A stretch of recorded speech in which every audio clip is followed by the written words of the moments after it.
नमस्कार. अग्निहोत्र हे एक छोटेसे यज्ञ आहे ज्यासाठी फक्त 5 मिनिटे लागतात.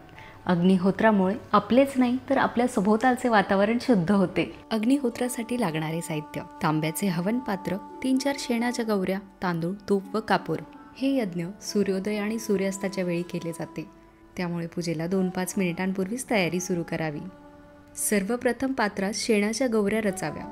त्यात तूप टाकून कापुराने हवन प्रज्वलित करायचे. 2 चिमूट तांदूळ घेऊन त्यात तूप टाकायचं आणि त्याचे 2 भाग करायचे. सूर्योदय आणि सूर्यास्ताचे वेगवेगळे मंत्र आहेत. सूर्योदयावेळी तांदळाची पहिली आहुती देताना सूर्याय स्वाहा, सूर्याय इदं नमः, प्रजापतये स्वाहा, प्रजापतये इदं नमः असे मंत्र म्हणायचे. आहुती देताना व्योम मुद्रा करून आहुती द्यायची आहे. त्यानंतर हवनात 5 वेळेला गायत्री मंत्र म्हणून तुपाची आहुती द्यायची आहे. असेच हवन सूर्यास्तावेळी देखील करायचे. सूर्यास्तावेळीचे मंत्र आहेत: अग्नेय स्वाहा, अग्नेय इदं नमः, प्रजापतये स्वाहा, प्रजापतये इदं नमः असे म्हणत 2 वेळा तांदळाची आहुती अर्पण करायची आहे व 5 वेळा गायत्री मंत्र म्हणत तुपाची आहुती द्यायची आहे. या अग्निहोत्राची राख तुम्ही पाण्यात टाकून पिऊ शकतात किंवा झाडांसाठी हे उत्तम खत म्हणून वापरू शकतात. या अग्निहोत्रामागे आध्यात्मिक कारण तर आहेच,